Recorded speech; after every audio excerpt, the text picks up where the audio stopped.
Je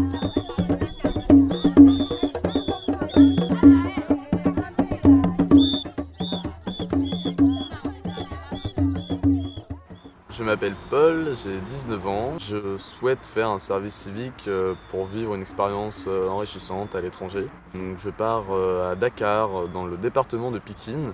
Ma structure d'accueil sera la mairie de Pikine Nord.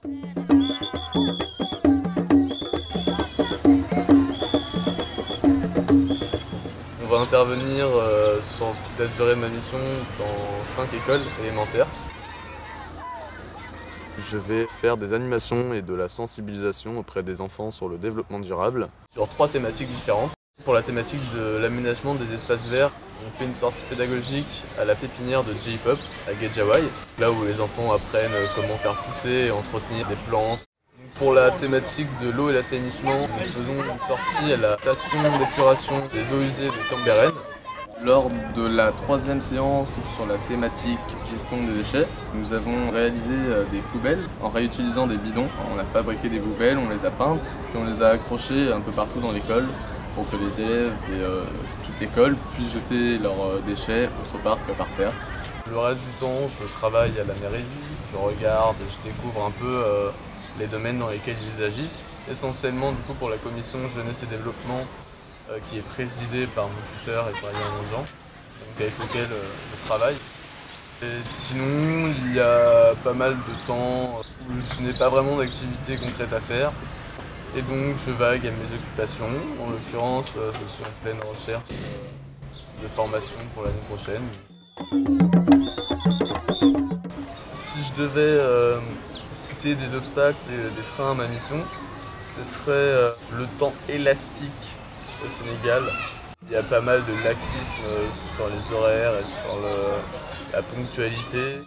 Je pense que c'est difficile de mener à bien un projet, quel qu'il soit, au Sénégal, parce que il n'y a pas vraiment de financement.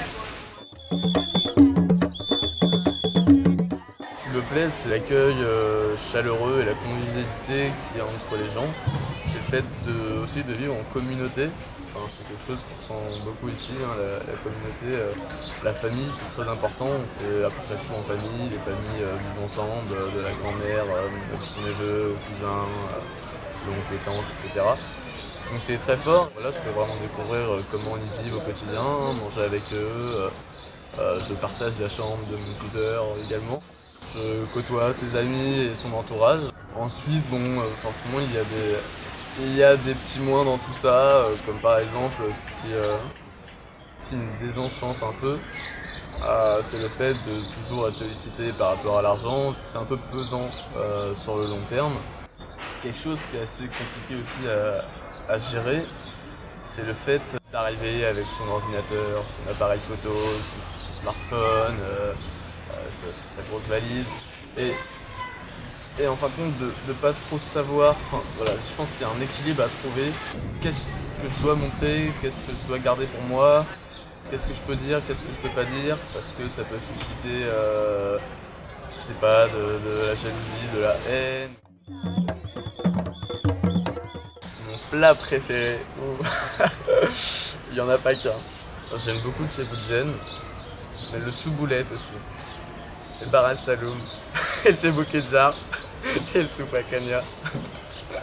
Et le mafé, il y a sa poulet, il y a sa poisson.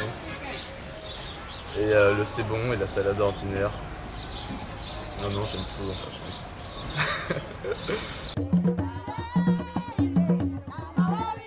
Je pense avoir trouvé ce que j'étais venu chercher. Au-delà de l'expérience professionnelle, c'était vraiment voilà, une envie de partager, d'apprendre des autres, de découvrir une nouvelle culture, d'être immergé vraiment dans la culture sénégalaise et pouvoir découvrir le quotidien des locaux. Ouais, j'ai vraiment trouvé ce que j'étais venu chercher, ouais, une expérience d'interculturalité. Toubab-Diallo, petit village de pêcheurs et d'artisanat sur la petite côte, à peine 1 heure de Dakar, donc à proximité. J'adore ce petit village, on s'y sent bien, on voit pas le temps passer. À côté de ça, la famille dans laquelle je vis. J'ai eu l'occasion de vivre plein de moments avec eux, de partager leur quotidien, et je me suis énormément attaché à eux. Donc voilà, plus ça va, plus je me dis qu'ils sont géniaux, très généreux envers moi et ils me considèrent comme un membre de leur famille. Donc ouais, coup de cœur sur la famille, mendiant. Quand je reste trop sur Dakar, dans l'effervescence de la population, la pollution, le bruit, le monde, c'est vrai que des fois je me sens un peu enfermé. Moi j'ai besoin d'être en contact avec la nature, d'être dans des grands espaces, de pouvoir respirer. Donc c'est vrai quand je reste longtemps sur Dakar et que je ne sors pas, parfois j'ai des petits coups de blues, ça m'arrive.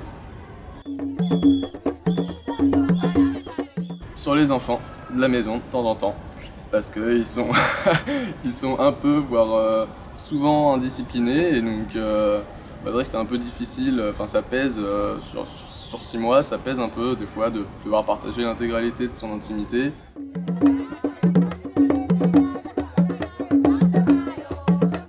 Quant à mon projet d'avenir, j'ai postulé à plusieurs formations en lien avec l'environnement. Celle que je privilégie le plus, c'est un BTS Gestion et Protection de la Nature, ou bien une licence en géographie et aménagement. Donc j'espère être admis dans ces formations et pouvoir me former à des métiers autour de l'environnement et du développement durable. Cette expérience m'a pas vraiment changé dans le fond, parce que je mets en pratique les valeurs que je portais déjà en moi. À côté de ça, je pense avoir quand même pris un peu plus confiance en moi dans ce qui est du travail, les contacts avec mes interlocuteurs professionnels.